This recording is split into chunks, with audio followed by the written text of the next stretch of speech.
You think that Game of Thrones cosplay makes you tough? Please. Even the Black Prince looked better in armor than you, and he died spitting blood from dysentery. Chainmail isn't a fashion statement. It's a medieval anxiety blanket made from 30 pounds of iron rings and poor decisions. Your abs? Irrelevant. Richard III had hunchback swagger and still made it to Bosworth in steel pajamas. Step into the mud at Visby 1361. 30 seconds in, you're cooked like a rotisserie chicken by 80-degree summer heat and Baltic guilt. Breathing? Good luck now. Imagine sweat drowning your eyes while someone named Olaf measures your lungs for a pike shaft. Sir John Talbot lost half his teeth at Castillon, but at least he didn't suffocate in his own chain shirt while shaking in his boots. Your CrossFit instructor can't deadlift the trauma. Armor? You call it protection, they called it death in a can. Milan's sumptuary laws declared you two broke for gold trim just as well, since you can't see it anyway with your visor fogged up and your self-esteem evaporating through the armpits. Medieval surgeons like Guy de Chauliac recommended trepanning for migraines, but there's no cure for inhaling chainmail rust during a 12-hour meat grinder. Your war cry sounds like early-onset pneumonia. Congrats. You survived half a minute longer than a peasant. Too bad your kidneys have signed the Paris Peace Treaty. You survived 30 seconds? Adorable. Let's see how you do with Sir John Talbot's surgical team behind you, armed with a bone saw that's never met hot water or a good decision. The closest thing to anesthesia, a jug of ale, and a prayer to Saint Bartholomew, patron of lost causes and missing limbs. Please, try not to scream. This is a battlefield, not a pub. Blood soaks the mud, and so do you. Try not to slip. That stain's probably your pancreas. You think you've leveled up for plate armor at Visby 1361? Say hi to the crossbow imported fresh from Genoa, the medieval equalizer. Plate won't save your face. Neither will your helmet unless you went full Milanese. And even then, Visby's mass graves are the only guarantee. Congratulations, you've officially unlocked Corpse with Dental Records. Hope those teeth look good in a museum display. If you're lucky enough for Sir Guy de Chauliac to patch you up, get ready for a treatment plan straight out of Saw. Hold still while he uses a heated iron to cauterize the wound, chanting some Latin so you don't bite your own tongue off. They called it medicine. You'll call it hell. Surgeons were barbers with ambition and zero regret. Oops, there goes your leg. Oops, there goes your afternoon. Oops, should have written a will before lunch. You think you'd last an hour out there? Please. You with your ergonomic keyboard wrists and allergy pills. Welcome to Towton 1461. The air's about 60 snow, 40 screaming, and you're about to find out what English hospitality looks like when it's -5 and everyone's armed. No autosave, no respawn. Just mud arrows and a Lancastrian named Thomas, who only cares how fast you bleed. Real fun. Until Richard Neville shows up and someone's severed hand gets mistaken for your lunch. Congratulations, you've just been trampled by 50,000 panicked peasants in wool underwear. Visby's got chainmail-wearing merchants face planted in the dirt helmets, dented in so tight they need a chisel to identify you. Meanwhile, King John Talbot at Castillon took a cannonball to the kneecap and became medieval confetti. You Googled how to sword fight and thought it would help. There goes your femur and your dignity somewhere near a pig carcass. Maybe you'll get lucky and end up in the tar pit the Scots called a defensive innovation at Bannockburn, just another faceless extra in the mudslide of history. You want a medic? Try Guy de Chauliac, the real MVP of Just Suck It Up. He'll rub honey on your gash and recite Humer's theory while you get medieval tetanus. Bloodletting by candlelight, but don't worry, leeches are FDA approved by Pope Clement VI, who once spent all of Avignon smoking resurrection incense and blessing corpses.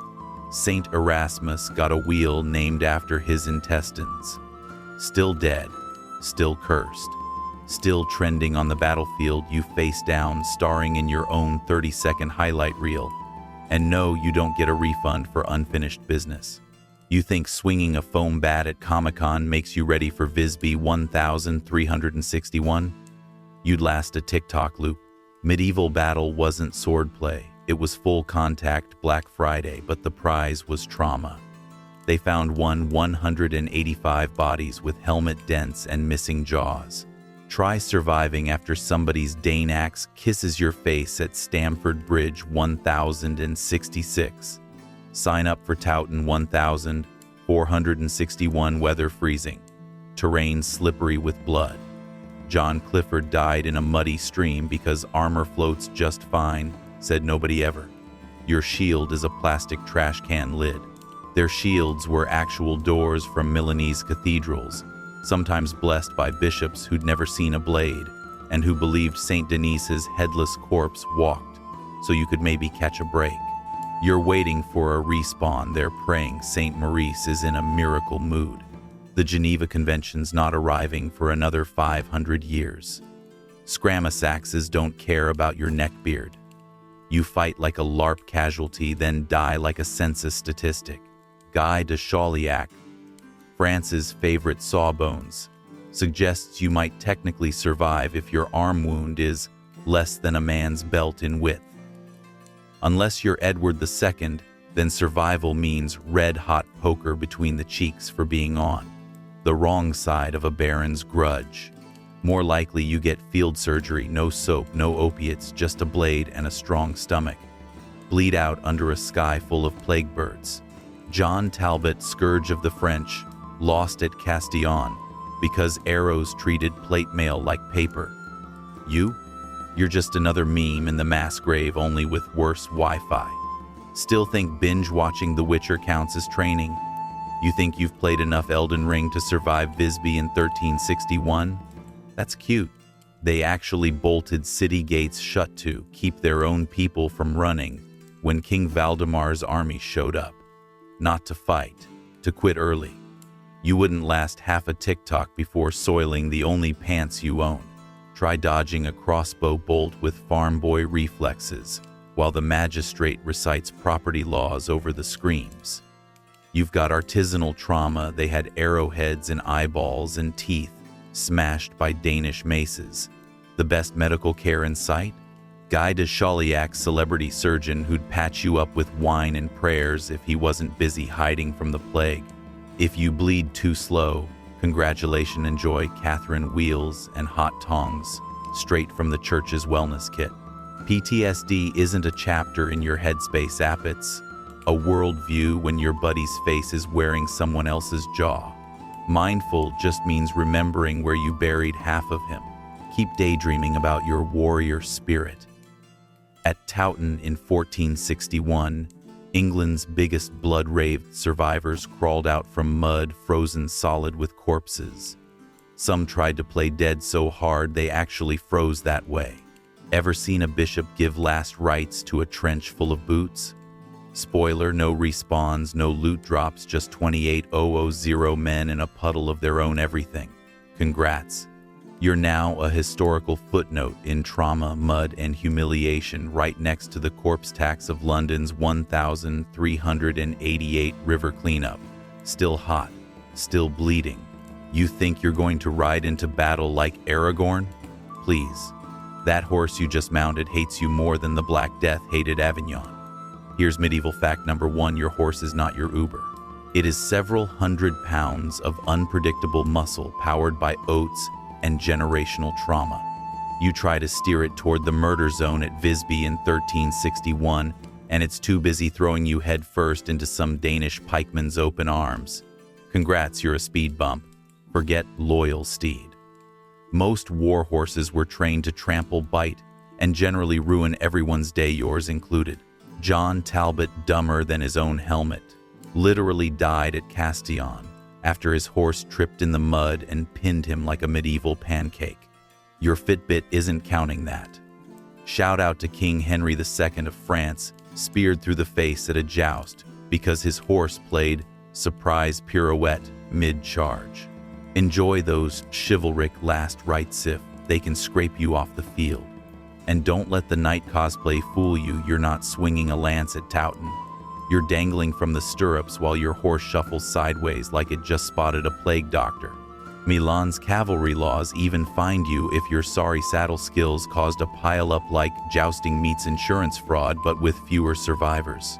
Meanwhile, Richard III lost his kingdom because his horse bailed faster than a peasant during tax season. Charge forward all you want. In 30 seconds, you'll be under hooves, armored like a broken soup can, inhaling Lincolnshire mud and horse drool, while monks barter for your teeth as holy relics. Still think you're ready to ride? Blink twice. You just invented medieval roadkill. You think medieval battles were fair? Please. Imagine Call of Duty, but everyone's controller is a rock, and your squad is actively trying to stab you in the back literally. 1 minute you're slogging through the mud at Towton, squinting through sleet. The next you're face first in a Yorkshire puddle because Sir John Talbot's archers can't aim. Friendly fire isn't a glitch, it's the whole battle plan. Your team? Half blind, half drunk, half plague-ridden. That's 3 halves. Don't do the math. In Visby 1,361 crossbowmen glued steel arrowheads into skulls like arts and crafts class from hell. No one checked to see whose skull it was. If you survive your own side's help, the Danish cavalry will finish the job. And if they don't, maybe some genius reenacts Bannockburn and tramples you with his own horse for the greater good. Or you'll slip in the mud and choke on your own teeth. Still more humane than Milan's brick the family during plague policy, or Philip the Fair playing God by outlawing the Templars when he actually just wanted their lunch money. Armor barely fits your visor, fogs up. Guy de Chauliac's medicine boils down to saw off the bits and pray harder. If you catch something worse than a sword, enjoy a poultice of rooster fat blessed by St. Rochhope. You're not allergic. The guy next to you can't tell Red Cross from Red Coat, but he can tell your kidneys from Lardy's Hungry Your Lunch. Maybe he's the one who dumped you in the cesspit night before. Something about bad humors. By the time the blood dries, you're in a pit skull bashed in by a guy whose name you never learned. That's what brotherhood meant before Geneva had rule sequel opportunity face splitting. So don't worry about the enemy. You're surrounded. Congrats. You've joined the Skull Collection. Next stop, relic status minus the miracles. You think you're shouting for glory across the blood-soaked field at Towton 1461? Cute. You'll be screaming, wait, what side am I on? Before tripping over a Yorkshire corpse in the mud. John Talbot lost his head and his dignity charging into Castillon because he believed cavalry still mattered. Spoiler, French gunpowder said otherwise. Ever seen a hero's last stand in a HEMA video? Now imagine it's raining arrows, there's no pause button, and Guy de Chauliac is your ER doc armed with saws, not morphine. Let's be honest. Visby's mass graves aren't filled with warriors reciting Shakespeare. Half those skulls have helmet-shaped clefts because standard issue armor meant maybe a hat. You think you'll outfight Plague Hunger and Ragnar Lothbrok cosplay? Try not eating for 3 days, then fighting a guy named Godwine who has tetanus for breakfast. Like CrossFit, but with dysentery and mandatory beheading. Think you'll upgrade to a Black Prince sword? Spoiler, you can't hold it with severed fingers. You fantasize about dying with poetic final words. Reality check, your deathbed monologue is 5 seconds of gurgling while a Luxembourg mercenary pulls your boots off. Richard III spent his last moments yelling for a horse. You'll be begging for clean socks. Joan of Arc got a full fire and some lousy Latin prayers. You'll get mud teeth and prayers that everyone forgot. Congrats. You're famous as an identification problem for monks with shovels. You think your 10,000 steps a day will save you at Towton? Please. The only cardio you're doing is running away from a guy named John Talbot who eats English archers for breakfast and never skips the afternoon massacre.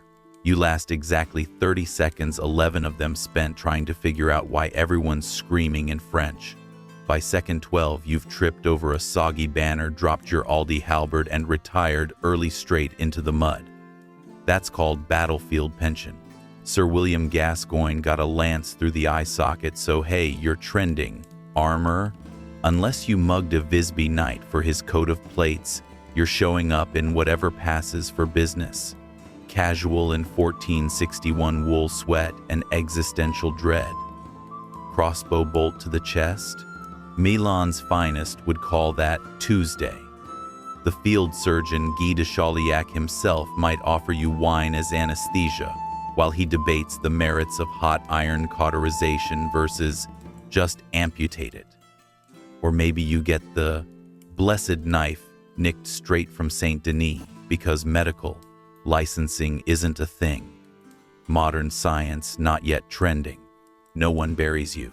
Your retirement plan is being looted for parts before you finish bleeding out. Congrats, your thigh bone is headed to Avignon as a relic, and your boots already have a new owner who still won't make it to lunch. Like eBay, if every auction started with a sword to the knee. And if you're really lucky, maybe your skull gets passed off as Thomas Beckett's and some poor pilgrim thanks you for his plague. You think Fortnite taught you how to fight? Medieval Europe calls your bluff. You step onto the field at Towton 1000. 461 and dupes your lungs fill with freezing mud, not TikTok clout. That's your warm-up.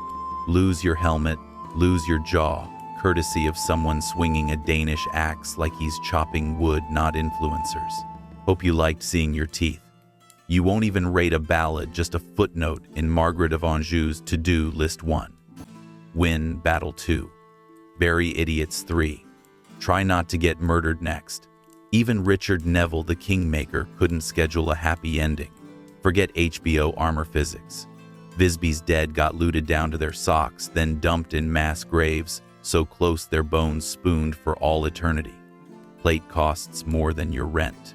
Most soldiers go peasant casual, a sackcloth tunic, last week's lice, and pure adrenaline. John Talbot, the English field general, caught French arrows at Castillon in 1453 while yelling orders. Translation: bring your dog, not your dignity. Arrows outrun both. Ask the Swiss pikemen at Grand Senoun, wrong step, and you're face down in the marsh, minus boots, minus hope. Next round, your fertilizer. No comfort, no clergy, no medieval Florence Nightingale to whisper, you'll be remembered. More like the plague pits of Avignon, where Pope Clement VI himself in vinegar, hoping not to join the pile. Albrecht Dürer painted Apocalypse for a living guess. Who's the model? You? You get fast-tracked into the mud feeding barley and regrets. 30 seconds later, you've downgraded from heroic potential to featureless skull. Welcome to history's favorite recycling. You know what's adorable? You think you'd survive a medieval battlefield because you did a Tough Mudder once. Richard III pissed himself in his armor at Bosworth, and he was the king. You with your ergonomic keyboard hands, you wouldn't even make it to the arrows. Here's a pro tip: armor wasn't protection. It was heat stroke with an invoice. Visby 1360. One archaeologists are still digging up heads split open like rotten pumpkin shellmets and all. No reboot, no respawn. Maybe you envy the shield walls at Hastings? Great, until you realize most of them died with arrows up their noses and housecarls slipping on intestines. The warhorse tramples everyone, friend and foe. It doesn't read coats of arms. Let's talk strategy. You want a sword? John Talbot, Earl of Shrewsbury, brought chainmail, a horse, and French shade to Castillon, and still ended up overloaded and squashed like medieval roadkill. French cannons didn't care about his armor, his rank, or his life insurance. You with your Fitbit and delusions of agile movement would trip over your own weapon before For Honor left your mouth. Welcome to body pile Jenga. Ask Simon de Montfortfil in battle, hacked up and mailed home piecemeal. Heroism mostly means your left foot gets its own pilgrimage. And if you somehow made it past impact, congrats. Now, try surviving surgery with Guy de Chauliac's bone saw and zero anesthesia. No morphine. No mercy, just hot irons and a priest mumbling about humors. Maybe Hildegard of Bingen prescribes prayer beads and willow bark. All that CrossFit just to end up as a cautionary footnote dude, got tetanus, lost a toe, bled out anyway. Battlefield health plan, don't ask, don't tell, don't bother.